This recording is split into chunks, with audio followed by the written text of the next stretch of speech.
Hi, Bob Pike again. Part 3 of this series on the state of health.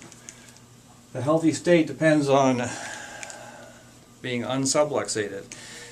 What was a subluxation? A subluxation was an interference between the presence of 100% God, 100% of the producer, and the quality of the function in the product.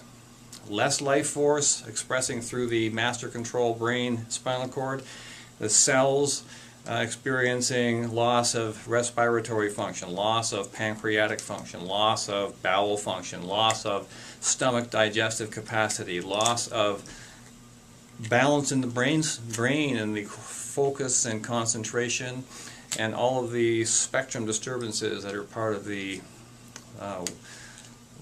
actually it's the state of the wellness, a loss of the state of well-being.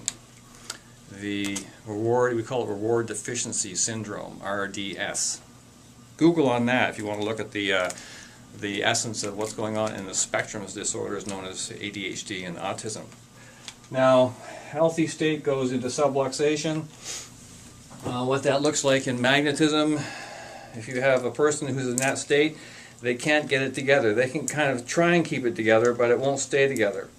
The person who is doing everything in a logical manner, getting their spine checked on a regular basis so that their stomach works properly and can digest the food they're buying, that person is in a state of coherence. Everything is together. So to move out of this state here, let's look at that. The subluxation process. The subluxation process is very simple. This time it's a continuum.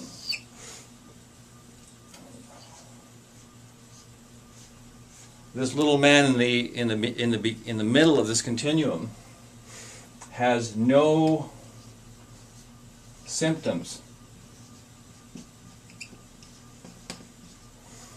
So at one end of the spectrum over here is health, and the other end over here is dis-ease.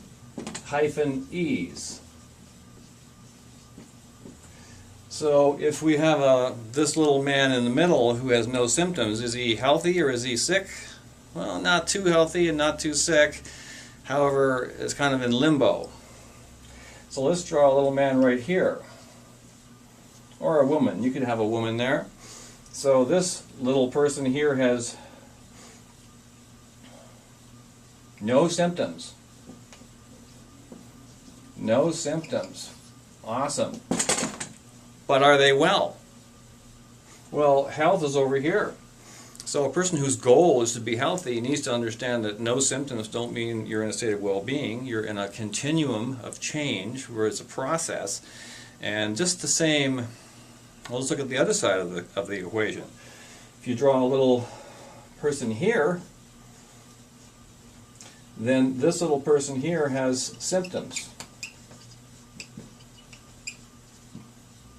Symptoms are happening, so that's because they're moving closer to dis-ease and further away from health. So you can see the dynamic here. The dynamic, as we express through our little polarity, the further you are away from the source of life, the intelligence, the producer, the further you are away, the more interference and the less coherence there will be. The closer you are, through lifestyle choices, this is not an event that happens one day. You change your exercises, you change your diet, you change your attitude, you change your behavior, and over time your cells become much more healthy and your function becomes much more activated. So you're either here in the middle where there's no symptoms, which we've just proven is not a state of health. A lot of people think that no symptoms means they're well. Okay, I'm doing good. But that's not the fact. You can actually go further towards health and still experience no symptoms, and yet are you going to be in a state of wellness? And the answer, you're in a state of wellness when you're in a state of wellness. Conversely, you're in a state of dis-ease when you're in a state of dis-ease. The fact of the matter is the fact of the matter. Every day here I measure people using highly technical, very simple technology which will enable you, if you choose to come to Pike Chiropractic, to see where you are on the continuum. So I hope that this has been clear and beneficial and kind of valuable for you to see that, well, yeah, just because I have no symptoms doesn't mean I'm in a state of health, and it doesn't mean I'm free or not moving towards dis-ease. Disease is a process. The last thing that happens is symptoms.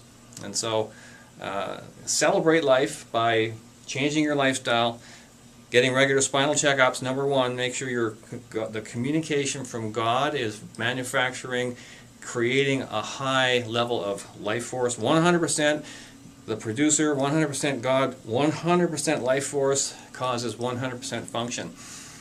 These are choices that we make each day. Looking forward to our next consideration. Have a great day. So the key is to be more than just stuck in the middle. You want to be moving in the right direction. You know, there's a saying, you can be on the right track and still get hit by the frickin' train. So you want to be on the right track because you're making the right choices. And when you're making the right choices, you know, you can even be over here. You know, oh, I got a sore back. Oh, I got, you know, colitis. Oh, I got IBS. Oh, I got insomnia. You can be major symptomatic, but as long as you're moving the right direction, you're heading towards health and away from dis-ease. Think about it. Keep it up. I'll see you next.